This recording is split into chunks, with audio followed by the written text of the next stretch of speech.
मैं आप सभी उत्तर प्रदेश के नागरिकों को स्वतंत्रता दिवस की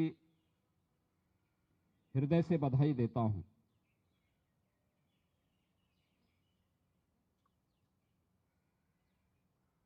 देश की स्वतंत्रता राष्ट्रपिता महात्मा गांधी और देश के उन महान क्रांतिकारियों, स्वाधीनता संग्राम सेनानियों के संघर्ष की देन है,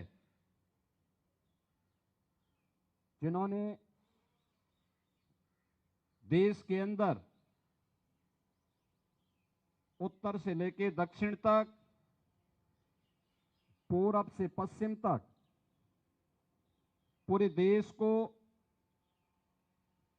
इस संघर्ष के साथ जोड़ करके सैकड़ों वर्षों की दास्ता से हमें मुक्त कराया।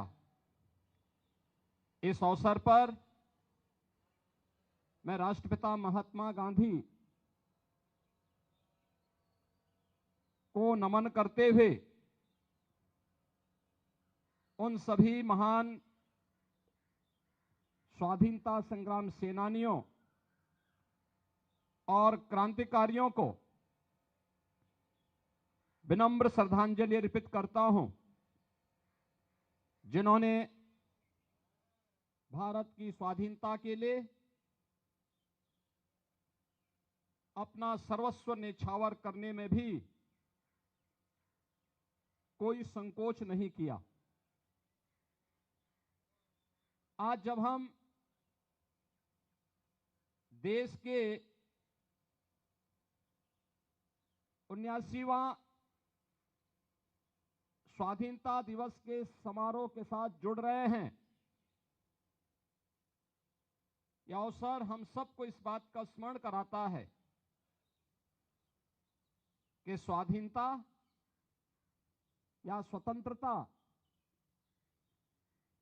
एक स्वच्छंदता नहीं होती है। यह समारोह हम सबको हमारे राष्ट्रीय कर्तव्यों के प्रति एहसास कराने का एक संकल्प हम सभी को प्रदान करता है। जब भारत के उत्तर प्रदेश के हर नागरिक के मन में अपने राष्ट्रीय कर्तव्यों के प्रति एक स्वर में, एक भाव के साथ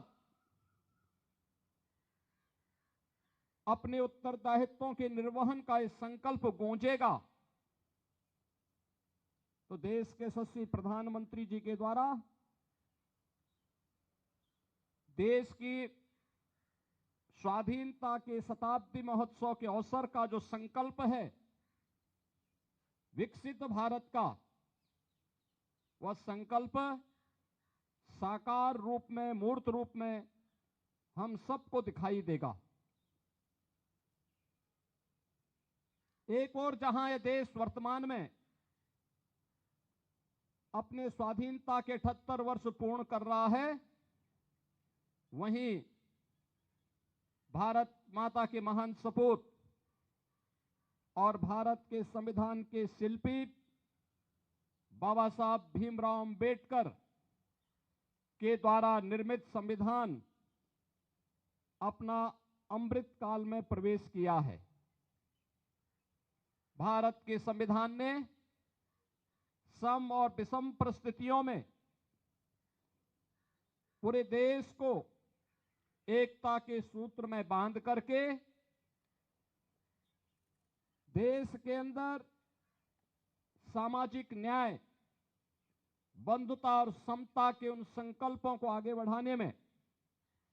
एक महत्वपूर्ण भूमिका का निर्वहन किया है। आज का यह अवसर हमारे सामने देश की आजादी के बाद देश की सीमाओं की सुरक्षा करने वाले और देश के अंदर आंतरिक सुरक्षा की बेहतर स्थिति को बनाने वाले उन सभी ज्ञात अज्ञात जवानों के प्रति विनम्र श्रद्धांजलि अर्पित करने का भी यह अवसर है। अभी हाल ही में हम सब ने भारत की सेना के शौर्य और पराक्रम का, उनकी सामर्थ्य और शक्ति को देखा है।